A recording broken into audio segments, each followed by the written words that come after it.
What purpose does the gentleman from Utah seek recognition? Mr. Speaker, I move that the House suspend the rules and adopt House Resolution 487.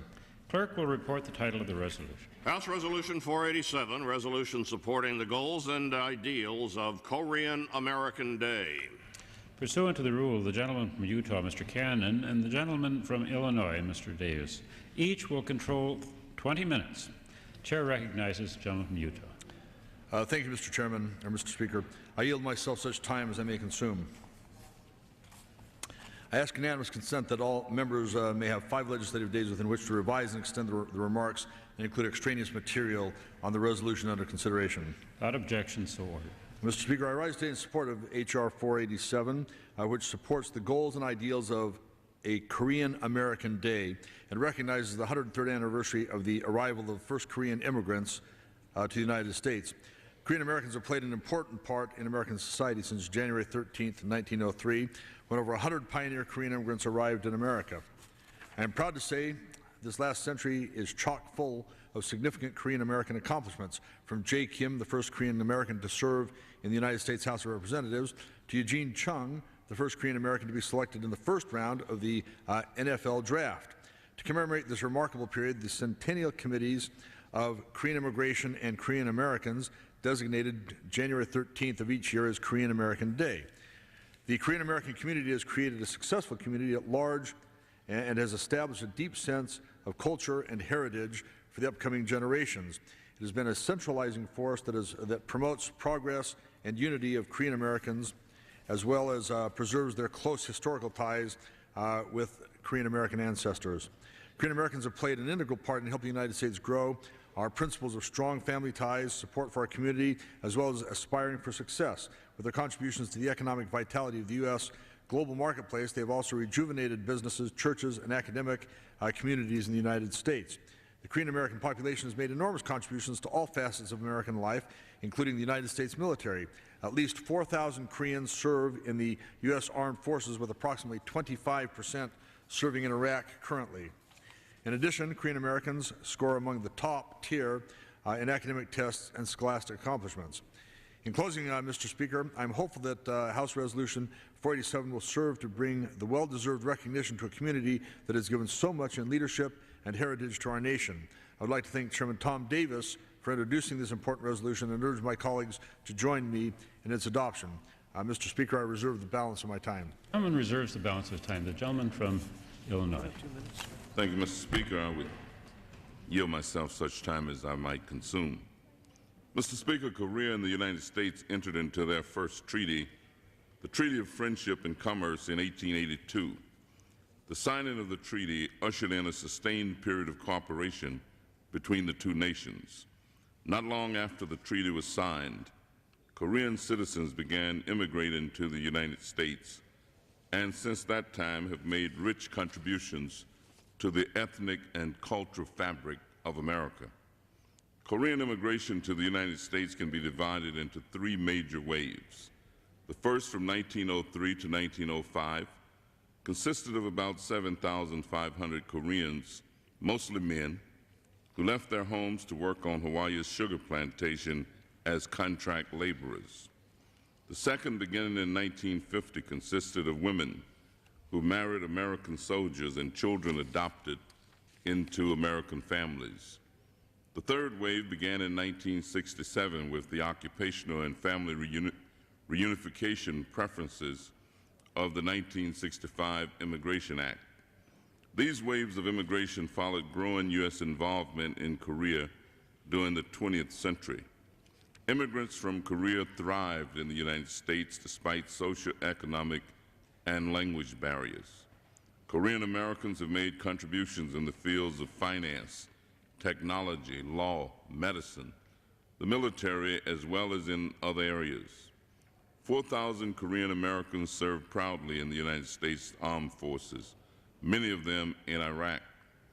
The United States has remained firmly committed to its allies in Korea, as shown not only by military support during the Korean conflict, but through the support of the Korean community in the United States. In June 2002, the United States Senate passed a historic resolution that recognized the 100th anniversary of Korean immigration to the United States.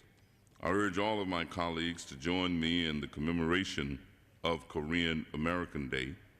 This resolution celebrates the success of the Korean American community, the contributions Korean immigrants have made, and the contributions they continue to make to America. I don't believe that I have any additional requests for time, Mr. Speaker, and I would yield back the balance of my time. Gentleman yields back. Gentleman from Utah. Thank you, Mr. Speaker. I yield as much time as you may consume to my distinguished colleague and friend from the Commonwealth of Virginia, Mr. Davis. Mr. Speaker, it's with extreme pleasure today that I rise to support House Resolution 487. This resolution supports the goals and ideals of Korean American Day and honors the many important contributions of Korean Americans have made to the United States. January 13, 1903 marked the first arrival of the first 102 Korean immigrants to America. For more than 100 years, Korean Americans, like the immigrants from other nations who came to the United States before them, have established roots and thrived in the United States through strong family ties, community support, and hard work. The influence of Korean Americans has been observed in all facets of American life, including, but not limited to, entrepreneurship, the arts, education. Since my first term in Congress, I've had the pleasure of working hand in hand with a large Korean American community in Northern Virginia. Through this warm and prosperous relationship, I have only become more impressed with a people whose heritage displays such a strong sense of determination, discipline, and compassion. I'm very proud how rapidly the Korean American community has spread its roots in Northern Virginia, and I'm extremely appreciative of their numerous contributions to our community. From Annandale to Fairfax to Prince William County, Korean American-owned shops and businesses dominate the retail landscape. Their children are succeeding in our schools and going on to start their own businesses and bring up their families, making our community the better and more prosperous by far. I traveled and led a congressional delegation to the Republic of Korea in August of 2004 to discuss the prosperous relationship between our two countries. The Republic of Korea is an important ally and trading partner of the United States, and this is why many Korean immigrants have chosen to make the U.S. their home. It's the United States' seventh largest trading partner, and is the third largest source of foreign students studying in the United States. In addition, the U.S. Embassy in Seoul is the busiest American consular post in the world. I've been working diligently with the Department of State and the Department of Homeland Security to help create a roadmap which will eventually admit Korea into the visa waiver program. In closing, Mr. Speaker, I want to remind my colleagues that it's all too easy to overlook the invaluable contributions that Korean Americans have made, not just in Northern Virginia, but to our nation as a whole. This bill provides well-deserved recognition to the Korean American community for the indelible mark they have made upon the diversity and prominence of our great nation. I also want to thank a distinguished representative from Utah for handling this bill on the floor, to Mr. Rangel from New York, Mr. Royce of California, who's been a leader in these efforts, and Mr. Capano from Massachusetts for their work as original sponsors on this resolution. And I urge all of my colleagues to support it. Thank you. Gentleman from Utah. Thank you, Mr. Speaker. I yield as much time as may consume to my friend and colleague from California, Mr. Royce. I thank the gentleman from Utah, and I rise also in support of this resolution, supporting the goals and supporting the ideals of Korean American Day. And as mentioned by Chairman Davis, I'm an original co-sponsor of this bill. The Republic of Korea has been an ally and a friend of the United States now for many decades, and over this time, South Korea has emerged as a major economic partner for the United States.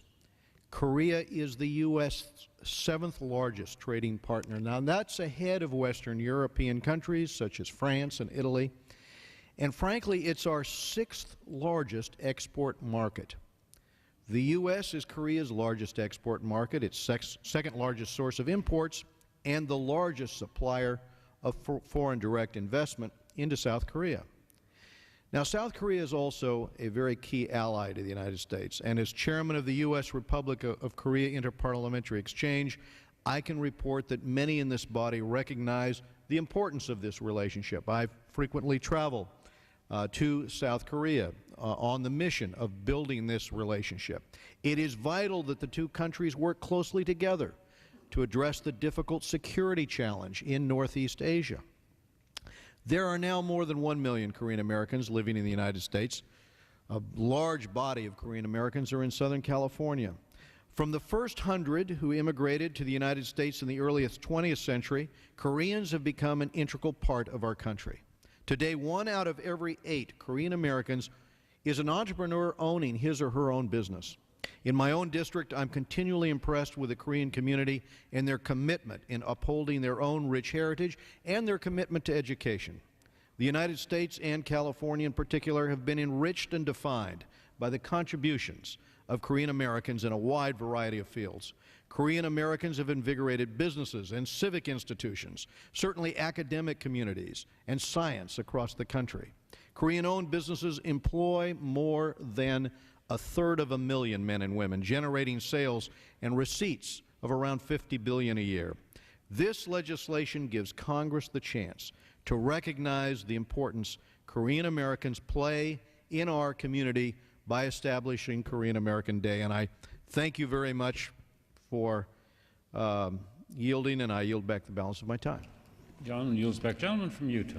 Mr. Speaker, I'm pleased to yield so much time as he may consume, given the constraint that we may have, to the gentleman from the Commonwealth of Virginia, my friend Mr. Moran.